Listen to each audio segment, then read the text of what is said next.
原来保存土豆这么简单的，撒上一把它，土豆放1年都不发芽也不变绿，吃的时候和新鲜的一样好吃，方法特别的实用。学会之后，你也赶快利用起来吧。大家好，我是小林，欢迎来到我的频道。现在的天气还是比较热，对不对？有的地方呢，像南方，一直都是阴雨天气，这样潮湿的环境下，家里的土豆保存不当，容易出现了发芽、变质的情况。发芽土豆这是不可以吃的，会有龙涎碱的成分，这种成分是有毒的。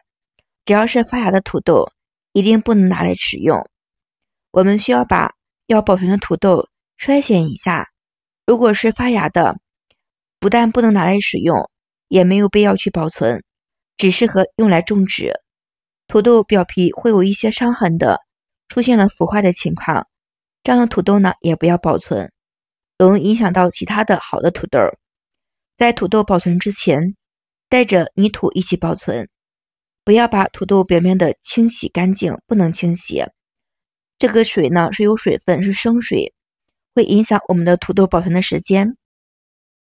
保存土豆的第一个方法，黑色塑料袋的保存法。我们买回来的土豆新鲜的，刚从地里面挖出来的，最好把土豆放到阴凉通风的地方，自然风干30个小时，让土豆表皮变干，这样更有利于我们的保存时间。土豆千万不能放在阳光下面暴晒，土豆遇到阳光，表皮变得比较轻。如果说你买的土豆比较少，10天半个月可以吃完，需要把土豆表皮晒干，把土豆装到我们的黑色塑料袋子里，再把土豆袋子多余的空气排出来，把我们的口袋扎紧实，因为塑料袋是避光的，土豆不会发青的。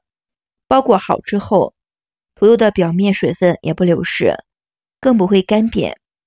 再放到阴凉通风的地方，保存大概10天也没有问题的。第二个方法，干沙的埋藏法。家里面如果有大桶的，或者是大一点的、深一点的盆，用这个方法不错。就是先准备沙子，放到太阳下面暴晒，晒干之后再收集起来，放凉备用就好。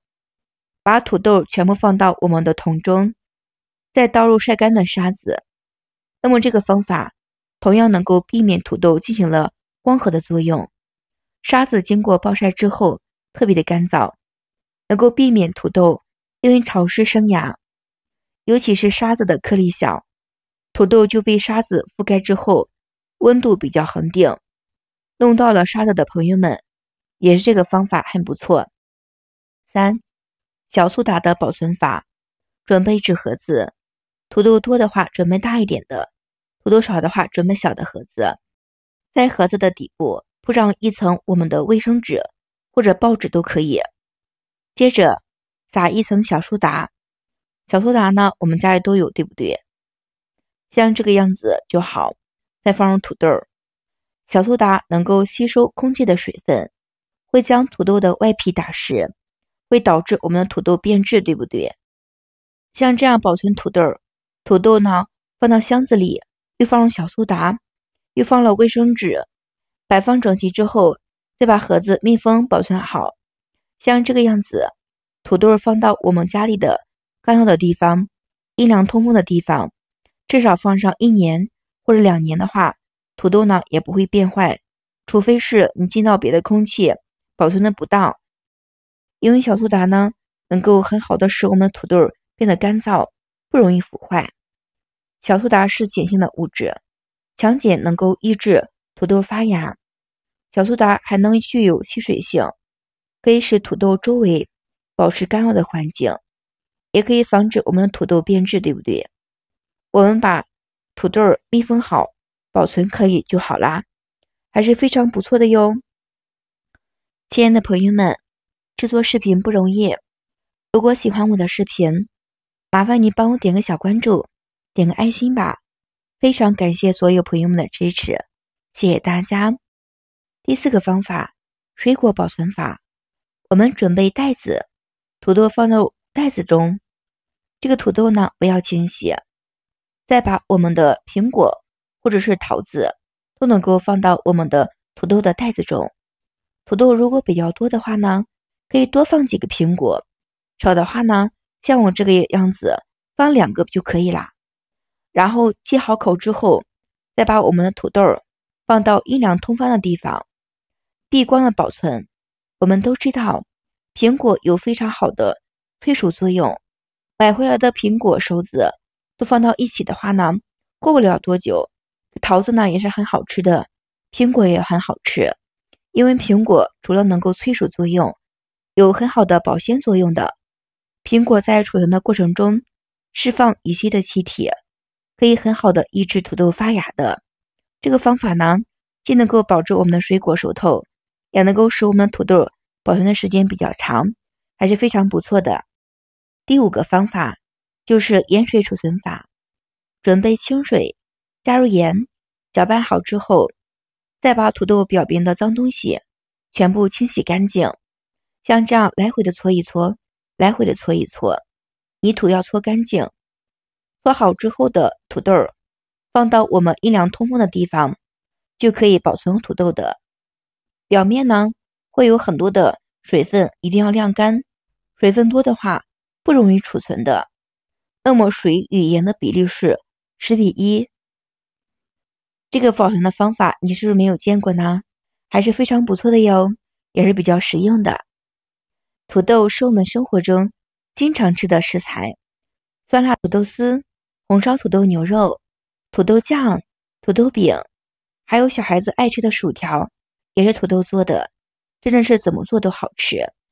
土豆含有比较丰富的淀粉，含有的蛋白质比大豆还要好，还有就是动物的蛋白，既能够做菜，也可以当做主食吃。它与高粱、小麦、玉米、水稻一起被称之为了是世界的5大粮食的作物。丰富的口感，低廉的价格，受老百姓们的喜欢。这个名字比较好听，对不对？特别好吃的一种食物，相当于是十全十美的食物吧。土豆算得上是很多蔬菜中保存时间比较长的水果蔬菜。每年的5、6月份，南方的土豆上市。现在市场上呢，有很多新鲜的土豆。新鲜的土豆呢，口感是比较好的。喜欢吃土豆的朋友们，可以多买一点，像这样视频中保存，放到家里面慢慢的吃。你可能会发现了，土豆过段时间就变得绿，有的发芽。但是呢，你知道吗？发芽的土豆呢，我们不要吃，对不对？土豆是一种比较受欢迎的食材，储存不当的话就会坏掉，避免阳光直射，避免变绿。所以呢，我们要保护好我们的土豆。土豆的环境呢，不适合放到冰箱的。冰箱可以缓解土豆的呼吸作用，过低的温度导致土豆的淀粉转化为糖分，影响了口感，并不好吃的。所以我们要注意一下，如何保存我们的土豆，如何吃，怎么好吃。像这样的方法还是不错的哟，可以试一试，朋友们。如果你有其他的保存土豆，欢迎下方留言。朋友们，如果你有其他的保存土豆的小技巧，欢迎下方留言评论，一起讨论。真的是非常感谢您的支持，谢谢大家，我们明天视频再见。